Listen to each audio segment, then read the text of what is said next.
I like this workshop especially because independent of the guidelines, we are getting very interesting and different stories, and also the forum how we give the picture of the situation. It's different, and this brings richness to the workshop. So maybe it will be slightly different as you introduced.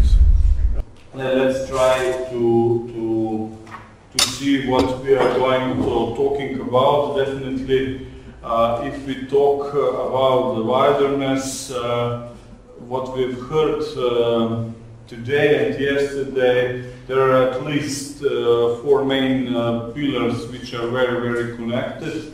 Of course, we talk about nature conservation. In many cases, the protected areas are pillars of the nature conservation. But of course, it is a key question how we manage protected area, what kind of management objectives we have, do we have a vision or not. So this is very important, what kind of management objectives we have. And if this structure is well in place, then we can talk about wilderness as well. My presentation consists from three parts. Allow me a short discussion excursion about the wilderness in the broader context, and I'm really very happy what I'm hearing today, being in last years a bit out of the expert work in this field, and I'm very happy that many things happened in the last 10 years in Europe regarding the wilderness. The second part, the main part of presentation, will be Slovenia, where I'm coming from, and I used to work there, and the case study of Triglav National Park and the non-intervention approach. And at the end, it will be maybe just challengeable thinking about what we can achieve in the Dinaric Arc, where we have really a lot of protected areas, and nowadays I'm covering with my WWF work the area of Dinaric Arc. Again, a little bit back to the history, or far to the history, and I was very happy because I think I'm the third one repeating something in this today, so this is very important. The relation of the mankind towards the nature, towards the wilderness. Why this is so important? This is important because we recognize that the wilderness has a lot of supporters today, especially in the cities, among educated people and so on. But of course, this support is lower and lower when we go to the field, when this wilderness touch the shoulders, the backs of the people living there. And the relationships of people to nature is very important. In the past, they were afraid about the wild nature. They understood many nature features that they are acts of gods and so on, and they were really afraid that this was the best conservation, because it was really something they were afraid of. But then, of course, through the history, the relationship changed, and to be very brief, 17th, 18th century, in the era of, I don't know, Reformation movement, Romanticist humanism, a big interest of humans, of the people raised up towards the nature. If nothing else, this was a challenge for the artists. The people started to discover the wilderness. This is the monument of the Balma, who first accent Mont Blanc 240 years ago. But they were visionaries, you know. The wild nature attract people, and this is very important for the nature conservation movement. Because with no interaction, with no research, with no knowledge about wilderness, there would be no progress, also in the sense of nature conservation. And thanks to this movement, we came to the process to protect certain species or nature phenomena, and as it was always a sort of competition between North America and Europe. In Europe, they were working very detailed, listed the species, endangered species, protect some species or some small areas. In the United States, they decided to declare a first national park. I would not say overnight, but no scientific approach to nothing, just for the enjoyment and the benefits of the people, what was the motto of the first national park in Yellowstone. Of course, the wilderness movement is very connected with the protected areas, as we said, and we have different approaches. We've heard about North American approach, which is slightly different than ours because it was almost unsettled area without inhabitants or just indigenous people. Unfortunately, they were not they have not been taken in account properly, as we know today, but they were just captured into the protected areas.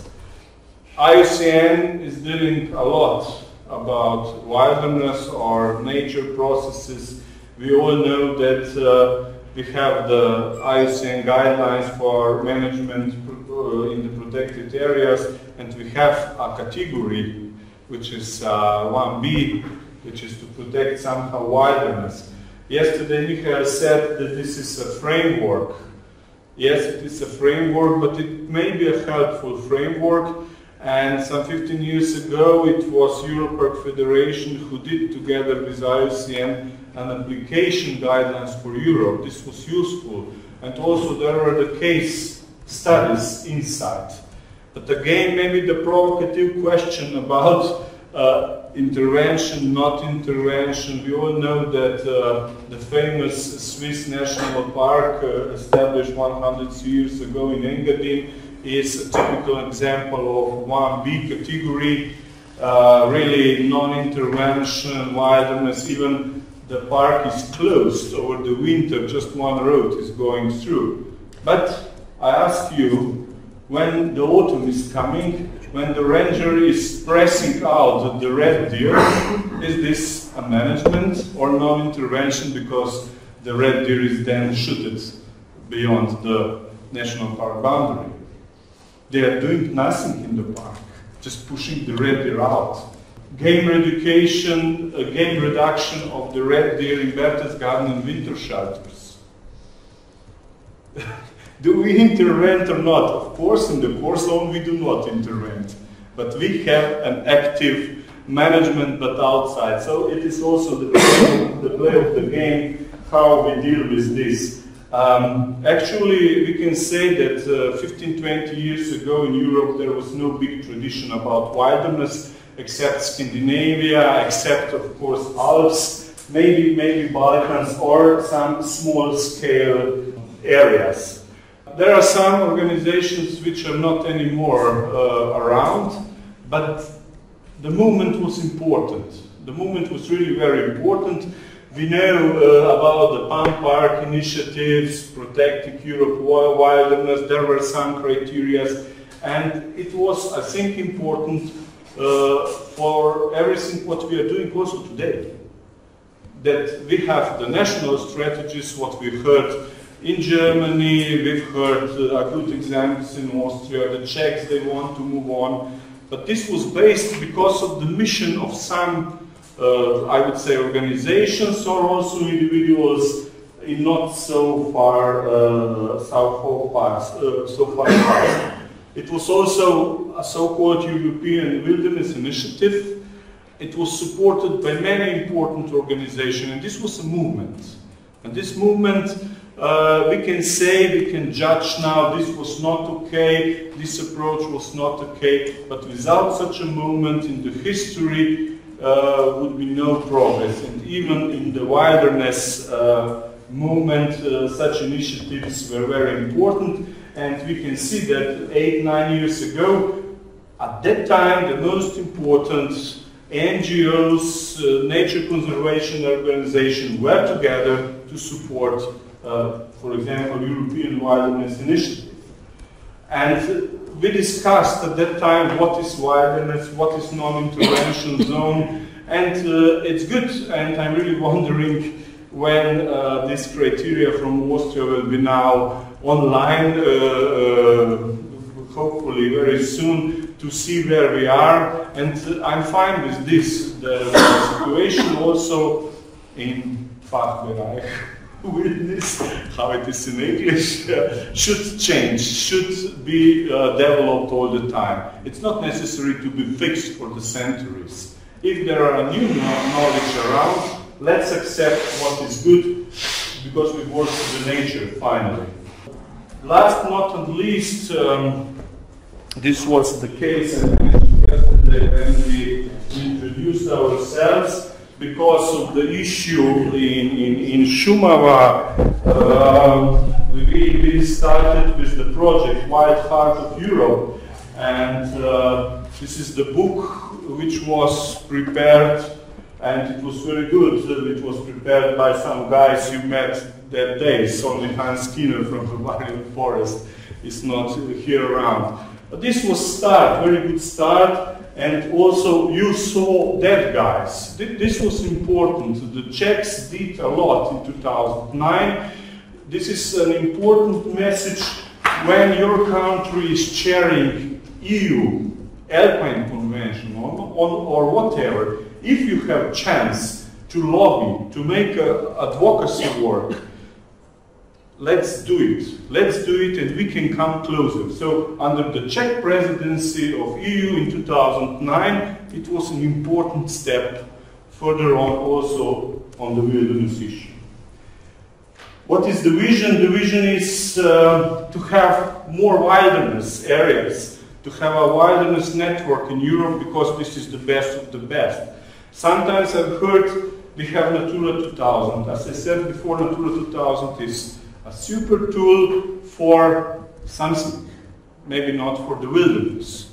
And we do not say we do not need Natura. You know that last year there were a big campaign, nature alert, about not opening the directivas about Natura 2000, and we succeed. We all together, WWF was very active. We collected more than 500,000 signatures. I think that many of you contributed to that, and the result was a positive lobby, thanks to lobby to the important countries led by Germany, and saying stop, not to open the record. So this is the end. But let's go to the case country, which is Slovenia. I didn't prepare, but I have numbers. I didn't prepare some special slide. This is the situation in Slovenia. 12.6% of the area is protected, but we have 38% of Natura, which is, I think, is the second highest number percentage in Europe. But I'm talking about the protected areas. As Gabor said yesterday, the dots, the small dots are, let me say, nature monuments, also nature reserves. Some nature reserves can be bigger as well, but mainly nature reserves are small scale. The system of the protected areas in Slovenia is such that we have like parks, national park, regional park, landscape park, and we have reserves and nature monuments. This is somehow okay, but at the same time it's not okay because there is nothing in official documents and strategies about the wilderness. I was listening today and yesterday about the goal and aim. In Slovenia we have 140 forest and nature reserves with the common surface of 10,000 hectares. This is 0.5% of the state. The other parks, except national park, are so-called nature parks. You would say, the Austrians, the Germans would say nature parks.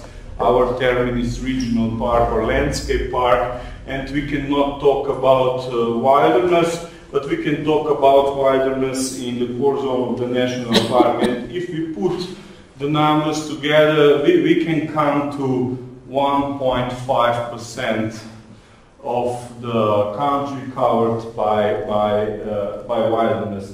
And this is something what is, let me say, okay for the moment, but it's not okay that there is no vision, no strategy from the ministry at the moment to do something on the wilderness. As I said, one pillar are nature and forest reserves. Especially forest reserves are designated for research and to completely follow the natural processes. It might happen that there is one pass coming through, because this is traditional in the Alps, that there are mountain passes, the people were visiting the areas and it was almost impossible to stop, to make a fence or whatever. But what we do is to channel the visitors with a sort of naturleervaart, what this is education trails or whatever, and to channel them really into the area. But now let's go to the case study of the Triglav National Park. We've heard it's important to have a vision, and usually these things are a long-term processes. It cannot happen overnight, and you will see it was almost 20 years in the Triglav National Park that we achieved something, and we are happy and proud on that. But it was very difficult, you know. At the beginning, of course, the national park has many elements of nature phenomena where we can talk, this is really something, this is wild, this we can protect. To protect high mountainous region, it's somehow simple, because there is less interest, but I can tell you that 2/3 of the national park is covered by forests. So the first imagination, the high mountainous, is just one part. And this is, let me say, easier to protect, to establish wilderness than in the forests. Alpine meadows with grazing, deep canyons and so on, there are definitely elements for wilderness in the national park. And we decided for the step-by-step strategy implementing, at that time, IUCN Category II criteria.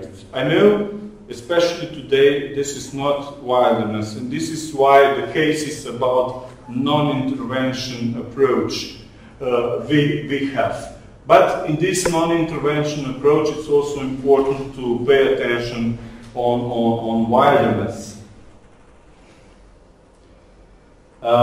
There are some data, so it is quite a big park, and the next slide will show you a special circumstances. Also in the buffer zone there are inhabitants in settlement.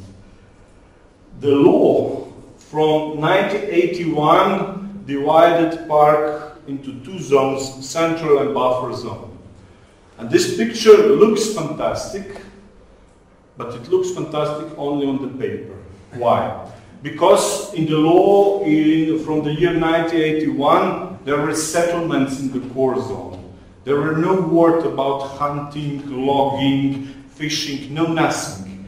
And when we start the process to change the law, to make another zonation, also international organizations were afraid what will be, we will lose a fantastic central area, the fantastic core zone. No, on the paper it was fantastic, but the content, inhalt, was at the low level.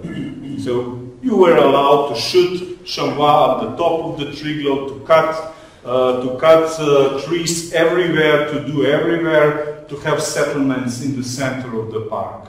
So this was a misunderstanding, and I appreciate the work of the public, of the NGOs. Now I am an NGO, but some 10-15 years ago we had problems also with the NGOs because it was not understood or it was translated wrong that we will lose the park because we will change the zonation. But it was a paper zonation with no content in background.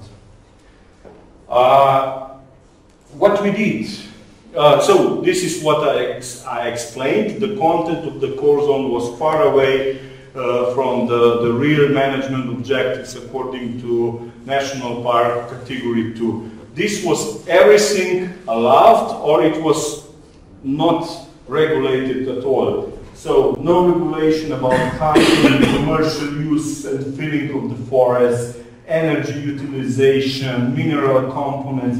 Everything was allowed or it was not defined how to do. So this was not the real national park. And then we prepared the first analysis and we prepared a vision paper, strategy of implementation and attainment of the Category 2 IUCN. We, the park, invited IUCN, Adrian Phillips and Hans Bibelritter came and they made on-spot appraisal on our vision. It was not to get certificate or not, but we prepared a vision paper, position paper, and we asked at that time the most important, the most relevant organization and experts, do you agree about that? And this was started in 1992, and remember then the dates at the end of my presentation. So we start with the mapping, with the mapping of potential non-intervention zones or potential wilderness zones, because you cannot do it over the night. You should check the situation when it's possible, where the values of the nature are so important and so on. And the main management objectives for us in the future core zone should be really nature protection, natural processes, ecosystem and biodiversity protection. The only exception is very extensive and temporary grazing on the alpine pastures, on the Alps, in Germany it's Alpen, and visiting is allowed. These were the main objections for the new core zone. We insisted to have no hunting, no forestry, no other agriculture, no fishing, no energy use for the first zone. The only exception is a few self-supplies, like Mountain Hut, and nearby Mountain Hut there is a small wind farm just to supply the existing mountain. So these were our aims. So we put into the proposals for the new law all these limitations, even strictly then IUCN Category 2. Because we really wanted to get a good core zone of the national park. And what we had, this is very important, and I was very wondering about your presentation about the hectares. So you see, in 1993, we had 0 hectares of non-intervention zone in the park. Then we made a plan, you remember the maps. It was a battle with the Ministry for Agriculture, responsible for the game management, to exclude 16,700 hectares to be no hunting area, no logging area. It was a negotiation, it was a hard work. Every spring hunters came, foresters came, they wanted to do it. It was a lot of lobbying and so on, and we even enlarged the area to 25,000 hectares in 5 years. This was a big success. And then we started the procedure for the new law, which took 10 years. 3 times the new law came to the parliament, but it was or rejected, or there was a fight among parties and so on, and also we were not happy. We in the system.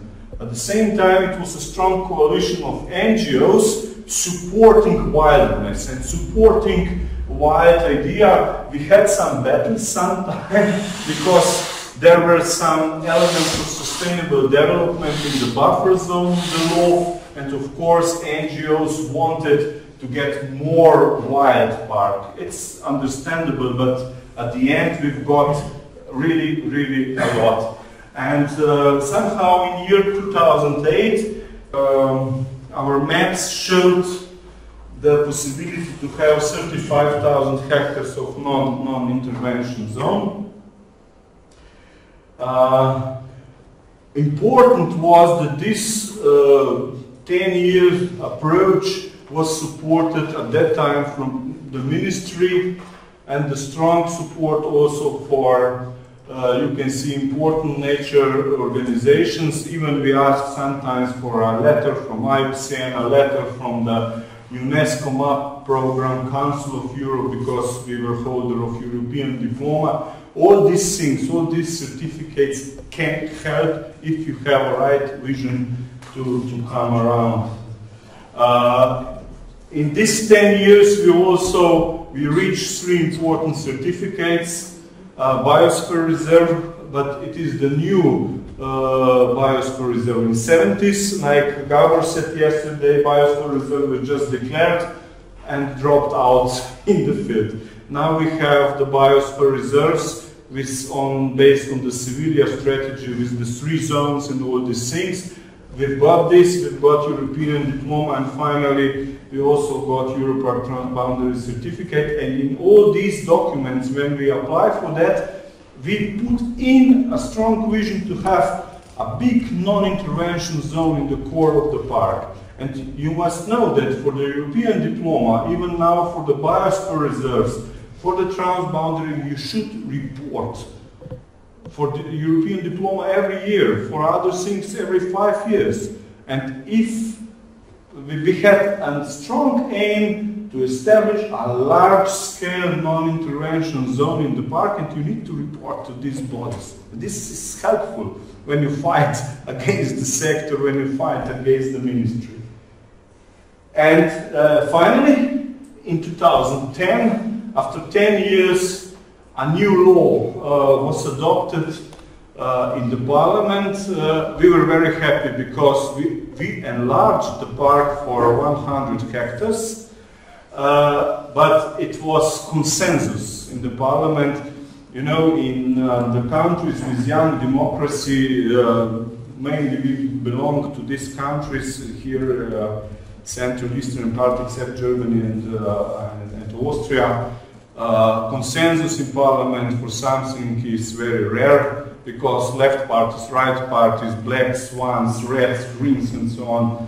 But this was consensus in the parliament for the new law. And the new law defines first protection zone with size of 31,500 hectares where there is non-intervention management in place. So this was something we are far away to have 75% of the whole surface category 2. We have 40. But this area is bigger than the entire Berchtesgaden, is bigger than the entire Bavarian Forest National Park, so something what we really look as the best of the best. And there is, this is the dark green, the first zone. The second zone is light green, and this is a potential. If we agree, the Pachtung, about the game management, how it is in English, to have contracts with landowners, to agree with, because we have private landowners in the park mainly, like it is in some cases in Austria and so on. So this is potential to get something more, because first and second zone together is 75%, maybe we will achieve.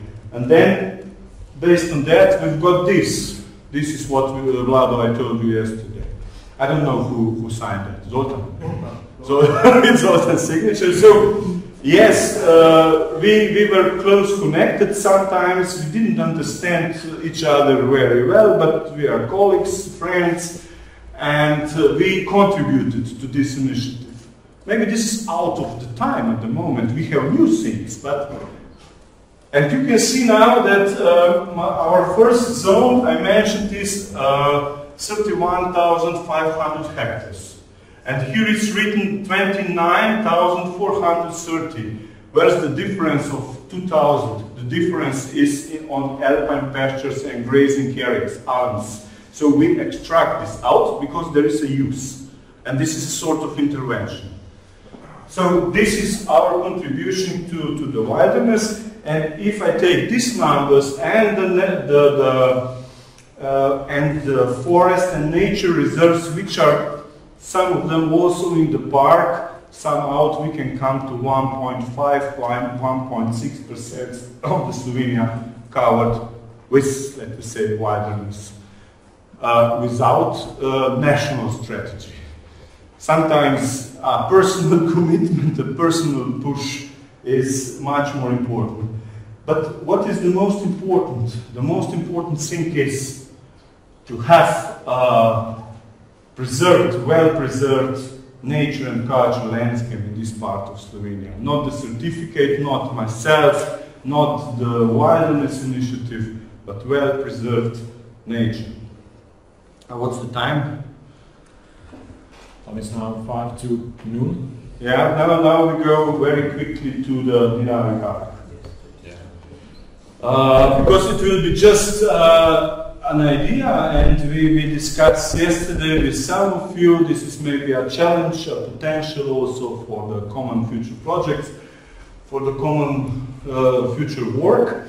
I have a privilege, I must say, that now I work for WWF Adria, who is covering 8 countries from Slovenia to Albania, ex-Yugoslavia plus Albania, and one of our main pillars, we do not have gorillas and pandas, but we have marine, freshwater and protected areas issues, and I'm looking forward also to work with Bernard in the future, because I think the approach there is a challenge for all of us to see what are the potential wilderness areas in this region, because it is a famous area, the famous region, world undiscovered. WWF established through the project Dynamic Arc Parks, it was a project, but the association of the park was established. This was the result, the outcome of the work with the seat in Podgorica, Montenegro. I must say, because I was 4 years unprofessional general secretary of the Allpark, and we copied somehow the establishment process, taking good things, not taking not so good things, and we have now the Dynamic Arc Park Association in place since 3 years. We established this, there is a logo, there is a web page, still WWF is supporting. So the majority of the funds they are getting from our new projects. World undiscovered. Some pictures are following. The area is really fantastic. Some biggest nature reserves, forest reserves, fantastic wetlands, Ramsar site, World Heritage site, many such things we have in the region. We can be proud on it. From Bosnia mountains to Albanian rivers on the left, to the Bosnian river Una on the right. So it's really nice. Or we have, this is the place where Mura and Drava are coming together, the border with Croatia and Hungary. It's fantastic. It is part of the European Amazon of Europe. It's also a WWF initiative to establish a 5-country biosphere reserve. But it is a big potential, but honestly there is a big lack of appropriate management in the parks. Many parks are forest enterprises, very small scale strict protection role. I used to work Prokleti are the mountains on the border, Montenegro, Kosovo, Albania, fantastic mountains. National park on the Montenegro site is 21,000 hectares, but they only have 1,300 of the first zone. It can be a wilderness, but you know, comparing with the zoning, it's not appropriate. Legal logging in many parks. I must say that the game management is not the problem. In many parks it is by law forbidden, that's fine. But there is not a big one, a problem with poaching. But legal logging is much more difficult thing to be sorted out. We are here, we work, and we are open to cooperation with many of you. We would like to learn. This is our challenge, WWF challenge in the region, to really help to protect this world undisturbed. Almost none, I think, I'm done.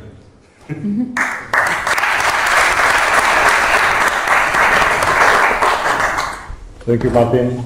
So, do you have any question regarding this presentation? No, everything was clear. Yeah. I think we have time. Now we have. Concerning the Triglav National Park, when you by this whole process in enlarging the cosm or making it a real cosm, was there any protest from the people who lived there against it, or any opposition from? There was at one time we had a strong coalition of NGOs who wanted even more protection, even bigger than that. We were somewhere in the middle, and we had, of course, some municipalities against. And when you are in the wheel of the system, I was 24 years in the wheel of the system, I know that you need to find a good compromise, and the result is definitely good. Yes, 2 municipalities were very against, but I must say that we made, in Slovenia there is one thing, independent, despite the forests are mainly private in the park.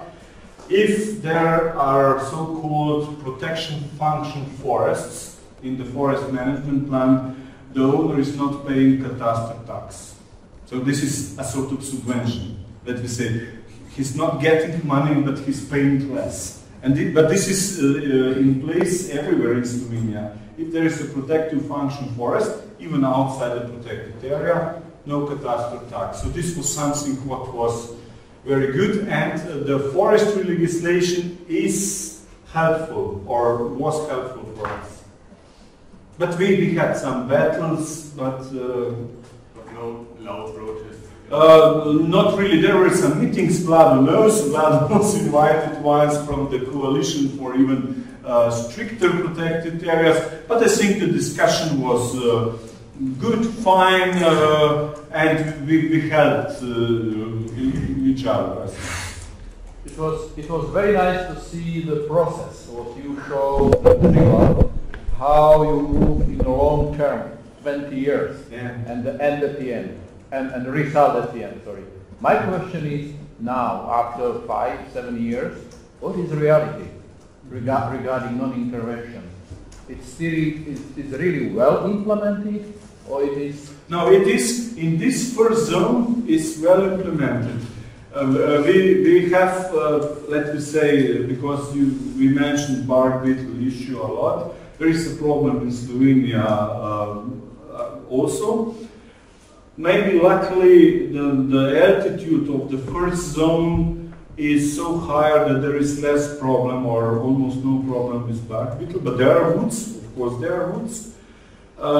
And there is an exception in the law, which is but there is another but, which is a positive one. If there is a so-called bark beetle invasion or whatever, the forester can propose a special measure because cutting because of bark beetle, but they cannot do it without written permission of the National Park Authority.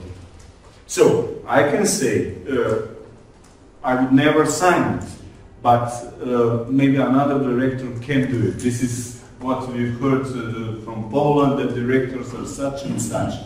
But at the moment, in 7 years after the law was established, we have no such case.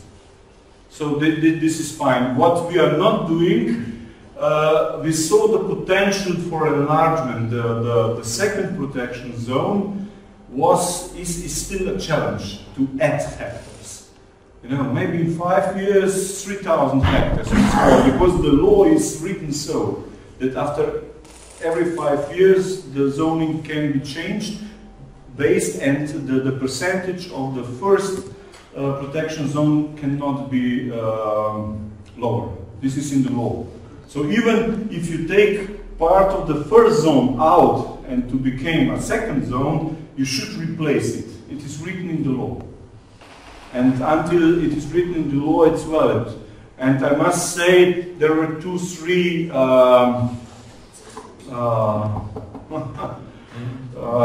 times they wanted to start the procedure to change the law, but in these 7 years it is stable.